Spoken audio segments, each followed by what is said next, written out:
আমি সরকার কংগ্রেস সরকার আহিলে কেটেগরিক্যালি কালি আমি কৈছো যে ভূমিহীন মানুহ যিসকল আছে এইসকলক মাটি দিয়াৰ দায়িত্ব অফিচিয়েলি আজি মই ইয়াত বহি কংগ্ৰেছ দলৰ পৰা আমি কৈছো যে যিসকল ভূমিহীন আছে সেইসকলক দিম, যিসকলক ঘৰ পাবলগীয়া আছে সেইসকলক ঘৰ বনাই দিম, আৰু যিসকলক আপোনাৰ অকল ইয়াতে নহয় মই যোৱা পুৰহি গৈছো কাৰ্বি আংলঙত, তাতো আপোনাৰ টি গাৰ্ডেনৰ আমাৰ ট্ৰাইবেল মানুহক ঘৰ মাটি উচ্ছেদ কৰি পেলাই আদানীক দিব ওলাইছে। ৯,০০০ বিঘা মাটি আজি আপোনাৰ ডিমা হাছাওত দিব ওলাইছে। আমি এই কঠীয়া ভাঙা সেই ছোৱালীকেইজনীকো সেই মাটি আমি ঘূৰাই দিম আমাৰ চৰকাৰ আহিলে।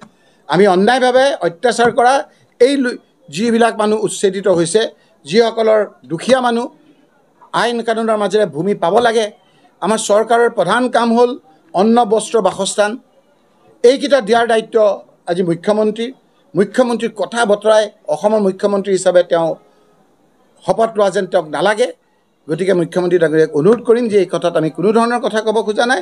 আপুনিয়েই চবতকৈ ডাঙৰ মানুহ, আপুনি এই যিটো এই দুখীয়া মানুহৰ ঘৰ ভঙা এই কথাবিলাক আপোনালোকে বন্ধ কৰক।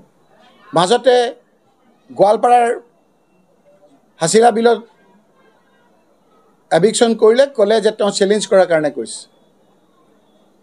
চাওকচোন মুখ্যমন্ত্ৰীৰ ভাষা।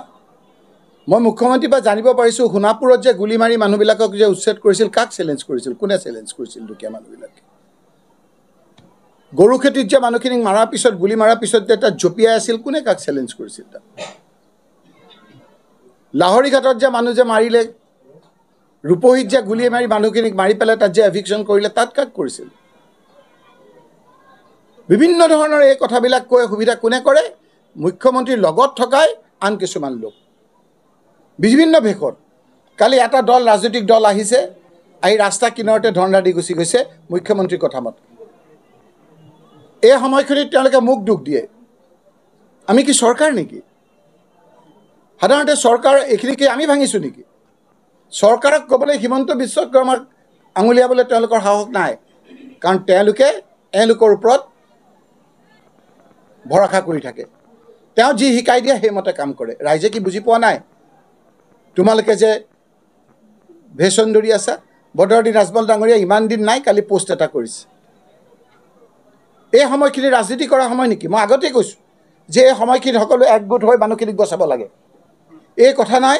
এতিয়া কেৱল হিমন্ত বিশ্ব শৰ্মাৰ সুৰত সুৰ মিলাই তেওঁলোকে উগ্ৰ পিঠা দুটা বৰবিষ একগোট হৈছে। আমি এই ক্ষেত্ৰত কোনো ৰাজনীতি নকৰোঁ। আমি কোনো ইয়াত চেলেঞ্জৰ কথা নাই।